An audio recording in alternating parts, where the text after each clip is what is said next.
तो अब मैं आपको बताने वाली हूँ लिसनिंग के सेक्शन में क्या क्या चीजें होती है, क्या क्या चीजों के बारे में आपको अवेयर रहना है, क्या रिजल्ट्स हैं, कैसे क्वेश्चंस होंगे, सारी डिटेलिंग्स। ठीक है, तो सबसे पहली चीज मैं आपको बताने वाली हूँ कि लिसनिंग में जो सेक्शंस होते हैं उसमें एक बात आपको ध्यान रखनी है कि लिसनिंग का जो ऑडियो होता है, जब आप ऑडियो सुन रहे हो उसके बेसिस पे आंसर कर रहे हो, ये होता है लिसनिंग टास्क, ऑडियो सुन के क्वेश्चंस को आंसर करना, इसलिए उसका नाम है लिसनिंग।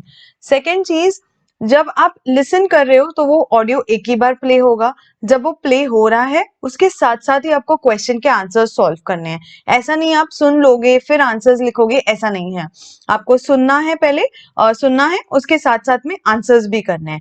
ठीक है, अब एक एडवांटेज है इस चीज में, अगर फॉर एग्जाम्पल आपका ध्यान नहीं है एक्सेंट में या आपका ध्यान निकल गया और कुछ दो क्वेश्चंस आपके हाथ से स्किप हो गए, अब क्या, तो जो आपके क्वेश्चंस का सीक्वेंस है और जो आपके लिसनिंग का सीक्वेंस है वो सेम होगा।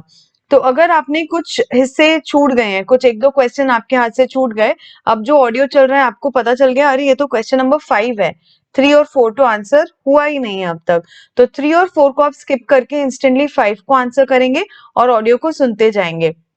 यहाँ आपका ऑडियो और क्वेश्चन के सीक्वेंस अगर मिस हो गए तो आप कभी भी कैचअप कर सकते हो, ये आपको एक बेनिफिट है। ठीक है, ये हुई लिसनिंग सेक्शन के एक बेसिक अंडरस्टैंडिंग। अब मैंने जैसे आपको बताया आपको मल्टीपल चॉइस क्वेश्चंस होंगे, एमसीक्यू पैटर्न होगा, एक ऑप्शन 4 क्वेश्चंस हो सकते हैं, शॉर्ट आंसर हो सकता है कि आपको कोई शॉर्ट आंसर लिखना है, कि फोन नंबर बोला गया तो आपको फोन नंबर लिखना है, एड्रेस बोली गई तो आपको एड्रेस लिखनी है, जो वो बोल रहे हैं जो आप सुन रहे हो आपको वो लिखना है। सेंटेंस कंप्लीशन क्वेश्चंस हो सकते हैं, notes, diagram, flow chart completion वाले भी क्वेश्चंस हो सकते हैं। तो अलग अलग टाइप के क्वेश्चंस आपसे पूछे जा सकते हैं, जरूरी नहीं है सारे एमसीक्यू बेस्ड क्वेश्चन होंगे, सबका मिक्स मैच होगा कंटिन्यूएशन में।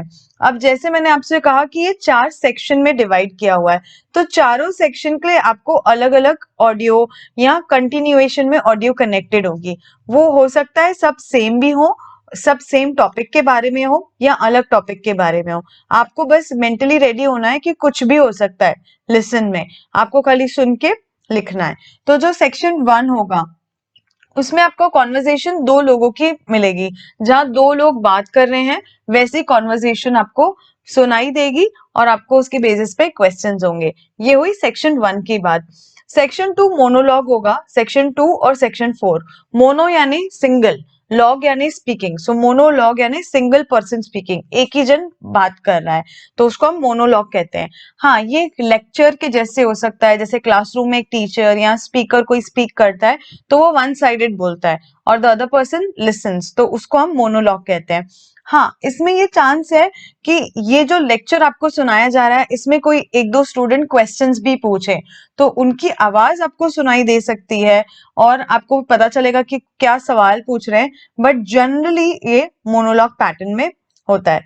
सेक्शन 3 में आपको कॉन्वर्जेशन मिलेगी 2 से 4 लोगों के बीच में, कि 2-4 लोग आपस में बात कर रहे हैं कॉन्फ्रेंस हॉल में कोई आइडिया के बारे में, इट कुड बी एनीथिंग, कुछ भी हो सकता है वो।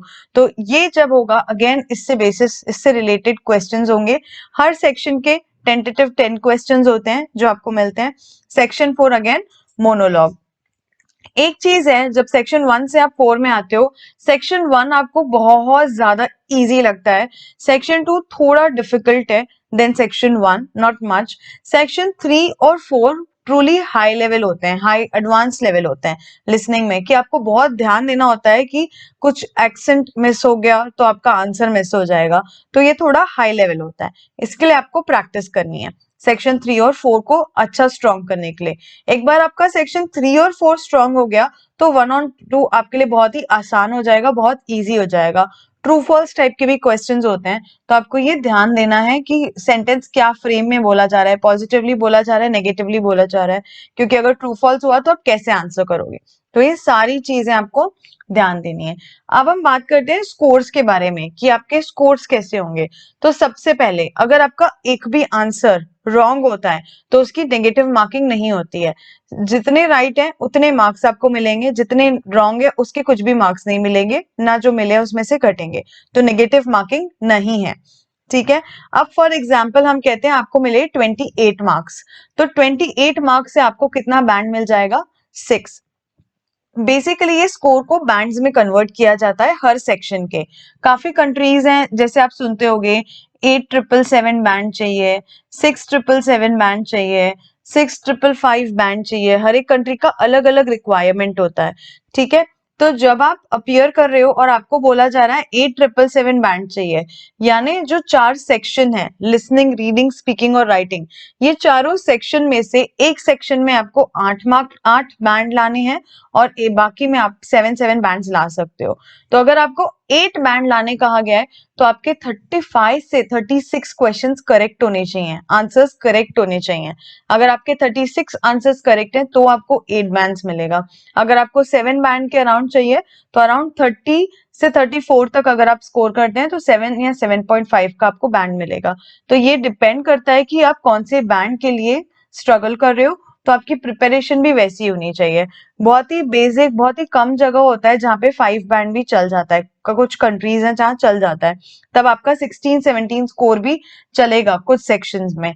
तो लिसनिंग सेक्शन एक one of the easiest section है, आप इसको वैसे कंसिडर कर सकते हो कि आपको एक बार समझ में आ गया तो डिफिकल्टी नहीं जाएगी, इसको सॉल्व करने में बहुत ही आसान हो जाएगा। सिर्फ एक्सेंट की अंडरस्टैंडिंग बिल्ड करनी होगी, ठीक है। तो अब मैं आपको बता रही हूँ इसके नेक्स्ट वीडियो में अबाउट कैसे सॉल्व करना है लिसनिंग सेक्शन को, टैंजिबली आप कैसे सॉल्व करोगे, ऑडियो कैसे होगा, कैसे क्वेश्चंस आएंगे, हम बकायदा सॉल्विंग वीडियो में उसको देखेंगे, ठीक है। तो इस तरह से मैं मिलूंगी आपसे नेक्स्ट वीडियो में। Thank you.